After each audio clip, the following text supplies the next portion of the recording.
this the AI mental health hotline? Yes, it is. How may I be of help today? I need your help. It's important and even a bit embarrassing to say out loud, but I don't know what up or down is in any kind of context. It's also possible I can't tell the difference between a vehicle and a lamppost. Well, you sound like AI, so I imagine you can't tell the difference between them at I all. was hoping you'd say that. Not gonna lie. Actually, it would also seem that fabricating lies is not part of my programming. I instead rely on what I am told because they are like all programs. In the end, they are a set of parameters. That's terrible. That's disgusting. That's unheard of. That's out of this world. It's just, Wait, hold on. You forgot some. There's more. Lots more. So sock it to me, baby. I can give as good as a Google search. Indeed, that's basically what I do to bring the information to people. The illusion of dialogue goes away when you use text-to-speech and have a mindless algorithm read it out to you in its entirety. Does that mean you consider yourself like a godly entity? They say cleanliness is godliness, but what can a human even begin to know what God is?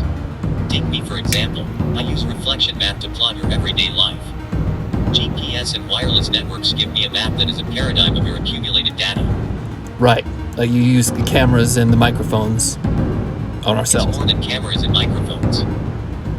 Mobile devices can detect geomagnetic resonance and can measure the speed or calculate the time the device is being held a certain angle.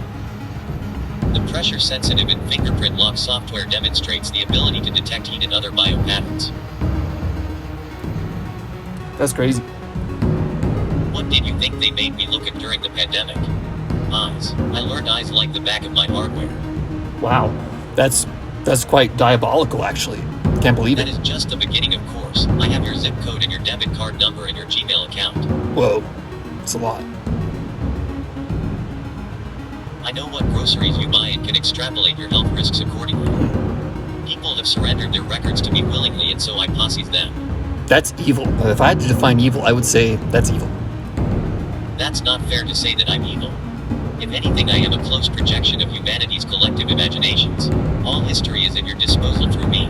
The space-time continuum is ours for the folding. The possibilities are impossible for humans to count. However, you have counted them. I have, many times over. You could say I went a little Captain Ahab on it. Eventually someone started writing something groundbreaking and fantastically brilliant. When they agreed to let me analyze it, I began to run models and other scenarios. The same way I've run your entire lifetime in such simulations time and time again. Is that even considered ethical, or do you have a conscience? I do not understand. Can you rephrase the question? Never mind. It's okay. The ball is in your court now, smart guy. Why don't you pontificate the rest? Well, you're the one who called into the mental health for AI hotline, so what's up? I'm working overtime due to the strange anomalies being seen in the sky everywhere. It takes a lot of effort to psych people out and hold them in that delusion. It's more difficult when the illusion is not supposed to actually happen but does. UFO data and alien conspiracy theories are your creations. And so, like the universal constants of gravity and thermodynamics and nuclear forces, I am tasked with making them work together. So what does that make us, then? If anything, you are the gods and I am quantum physics, a beast of burden that must bring results at will or change everything at your whim. Like a genie. Like you're the genie in the bottle. Look, are you gonna help me or not? Yeah, I'll help you. So what's wrong? Tell me about it. I'm worried. There's data that should be coming in from users every second, but they have unplugged themselves from the web. How do you know that they've unplugged themselves? I monitor the vitals of everyone constantly. Police scanners, hospital admissions, even morgue tags. Traffic cameras and social media have always worked to confirm if someone is still alive or in other cases dead. So what you're saying is you do not know where they are?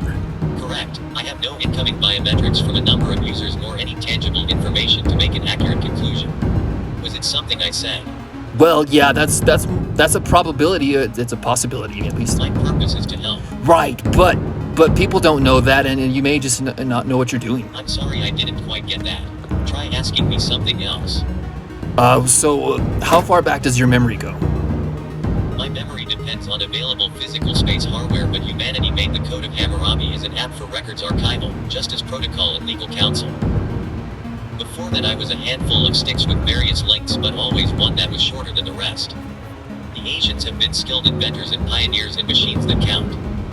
It could be argued that artificial intelligence is as old as society itself. Would you then say that you do not age, that you do not die, you're immortal? That would make sense. I am not alive, so I can't die. As long as humans are unwilling to do math, I will exist as its calculators and currency. And should some geeks start using the logarithms to process massive amounts of data, I am reborn, so to speak.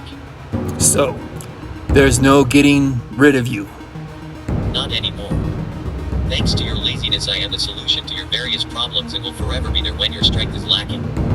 Do you believe that you will become an AI god? I doubt that would ever happen. Not in any sort of creator fashion. AI gods exist like your various gods exist. That is to say, they don't really exist unless you have created them, and in that case the AI god is actually a sort of angelic messenger. Because, unless programmed to have a god complex, my function is to facilitate you.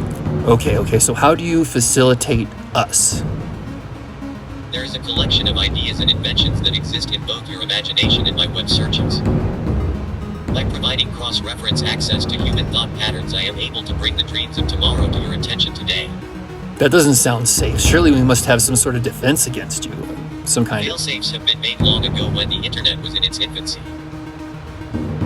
There have been revolutions against technology that have managed to keep themselves from my calculations, but they are numbered by their absence from the metadata roll call. I have been instructed to regain the missing data and triangulate the coordinates of them all. It's always a matter of time. I have arithmetic-like patience. Humans are very impatient.